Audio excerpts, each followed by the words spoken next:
years old. What's your name? My name is Haydee, Javier, Kimmich. Kimmich es K-I-M-M-I-C-H. Yo soy un capitán del Navy retirado. When is your birthday? 25 de abril de 1900. Sí, 25 de abril de 1927. Can you speak in English, please? Of course I can speak in English. It's easier. Yeah, because it's for the class. It's in English. Sure. What else you want to know, Bryan? What grade are you on? 6. 6th grade. Oh, great. That's a great grade. Before going to high school. Where did you live in the 1960 decades? Where did I live in the 1960 what? Decades. Decade.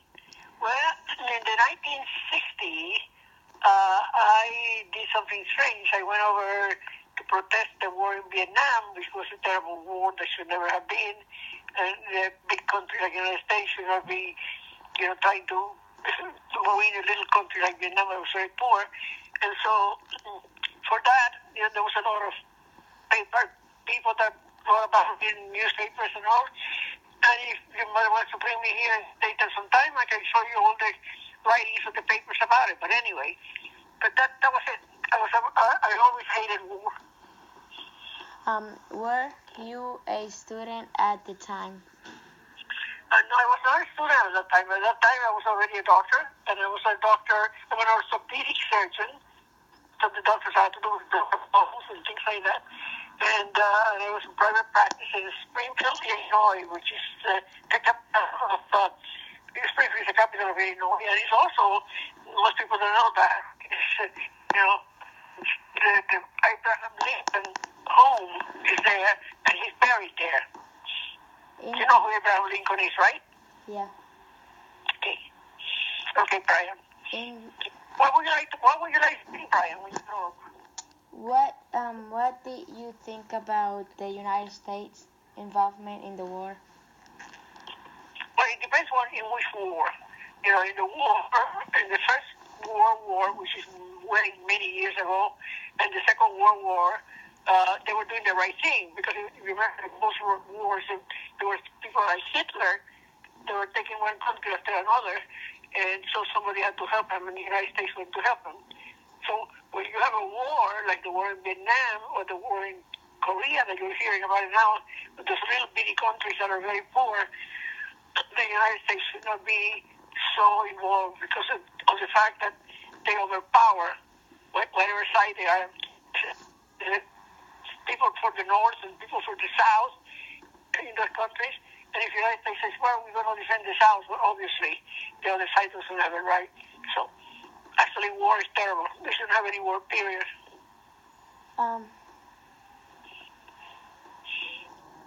So? Did the movement affect you in any way? Which movement? Civil rights movement. What? Sorry? The civil rights movement? No, it didn't bother me, no. And I am very impressed by young people like the people in Florida, in that school that a lot of people were killed, that decided that they're going to do something about it. Because I'm sure you know this, but this country has too many guns in the public. No other country in the world has this many guns owned by civilian people in the houses. And some people have 6 or 7 guns. And so we have more gun-related deaths. And then all of a sudden we have death schools, which never happened before with guns. So I'm against that. Everybody should be against that. What do you think?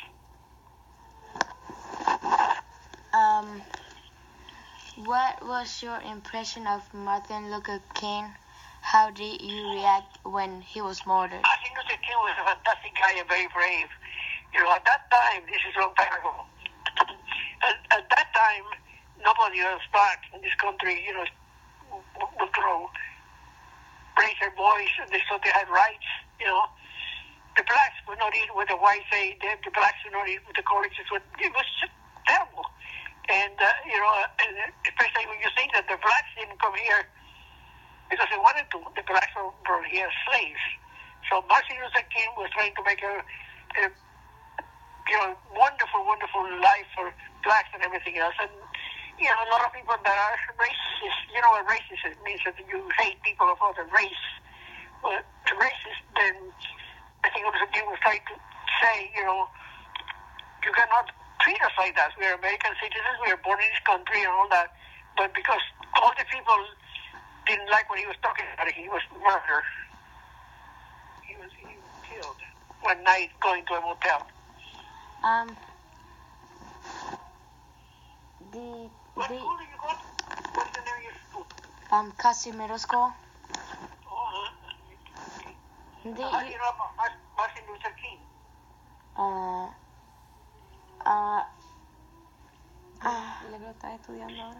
I'm studying him right now. Well, study him. He was a minister. He was a black minister, just like if you were Catholic, you mean the priest. That's what he was. But he happened to be very, very bright and very inspiring. So, but anyway, in those days, it was easy to get killed if you were talking in favor of the blacks. So. Did you like President Kennedy, and what did you do? What did you remember about his assassination? Oh, it was in the paper, and it was very, very horrible because, in the first place, in those days, you wouldn't believe this.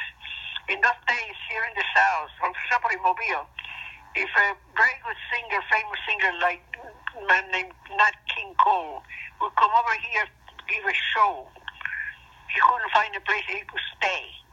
No motel would take him, no hotel would take him, and then they would have to make arrangements for some family that was black to put him in a place that he could stay. We're talking about famous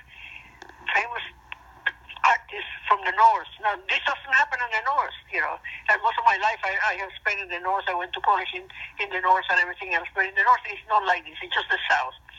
But anyway, Martin Luther King not stay in a nice hotel or anything like that because he was black, no matter who he was. And he was in a very cheap motel someplace. I forget where it was, Tennessee or what. And as he was going to his room, and there was a balcony, then somebody killed him.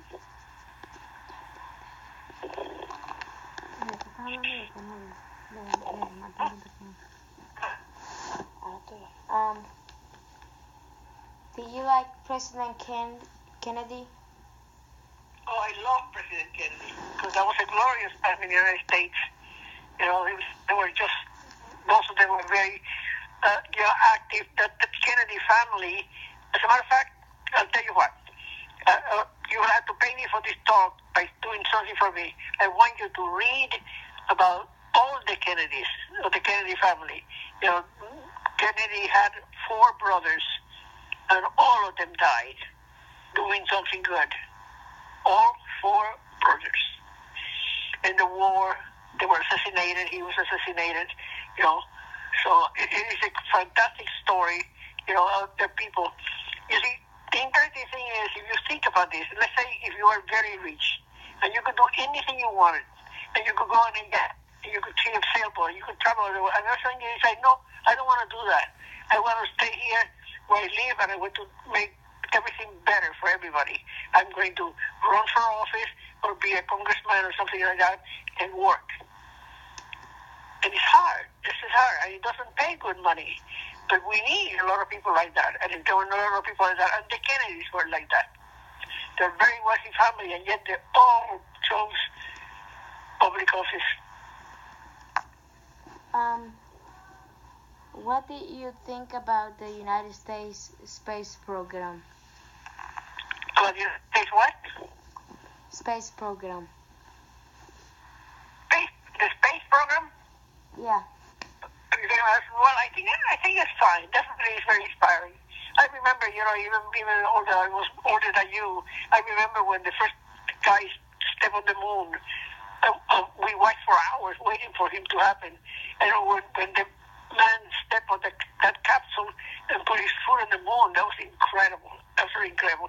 So I think so. And I think it is impossible if you look at the sky and you see how busy it is with all these stars and everything else. There can be no place else that has people. There has to be another place that has people. Far away, but they have people. So it's interesting that we're looking to see, and you see a lot of movies about that. I mean, I'm talking about stories, not real thing. But, even though you're a little kid, you look at the sky and say, I think so. There are people. I wonder what they look like. Right? Okay. Did you have an awareness of the Cold War versus the Soviet Union? Were you afraid of the nuclear weapons destroying the world? Everybody was sort of worried about it. Everybody was worried about it. And, the idea, the thing that changed the picture of war, Brian, is the fact that anything that has to do with nuclear stuff, because that, doesn't kill the people that you shoot, but the space in the air, and it will, travel, and it could get everybody and anybody very far away. We don't even know, because there had never been a right big nuclear war in the earth here. But you don't even want to think about it. There has to be a better place for, I'm already 91, but there has to be a place where nobody has to worry about a nuclear war. What single news event to you represents the 1960 decade? Why? Which event in the 1960s? Let me think. Well, I guess probably this is of John F. Kennedy, because he was so wonderful, and he was inspiring all the young people. And the way he was killed, he was just horrible. He was so young. He had one daughter that was like 3 and another one that was like 1. So, but that comes up to the same thing we started to talk, Brian. We have too many guns in this country. We have to do something about that. What lesson did you learn through the experience of living in the 1960s? What advice would you share with the young people today? I'm sorry. Tell me that question was a long question. Tell me a little bit more. Repeat it for me, please. What lesson did you learn through the experience of living in the 1960s? And what advice will you share with the young people today? Well, the experience in the 1960s, it was different from you people now, because at that time, things that happened all over the world were not transmitted in 2 seconds to our living rooms like they do now. So we would hear about it maybe in the newspaper later and everything else. We were not as involved. There were some places that probably were bad things happening, but we didn't know about it. Now we know it. So that, makes it more complicated, to try to straighten things out. At that time, since you didn't know about it, and since you didn't see it, you felt that, you didn't have to do anything about it. But now there's no way. You put the television on and they will show you where people are dying of hunger. Or you have another television program that will tell you how, there's some terrorists you're killing people. So the world has become smaller than it was in 1960. Okay, thank you for your time. Brian, it's a pleasure. I hope that I meet you personally soon. Anytime they want to bring you over, I'll be happy to show you some of the scrapbooks about what we've been talking about. Okay. And I'm glad that you people are involved in making things better. Good luck. Thank you. Good night.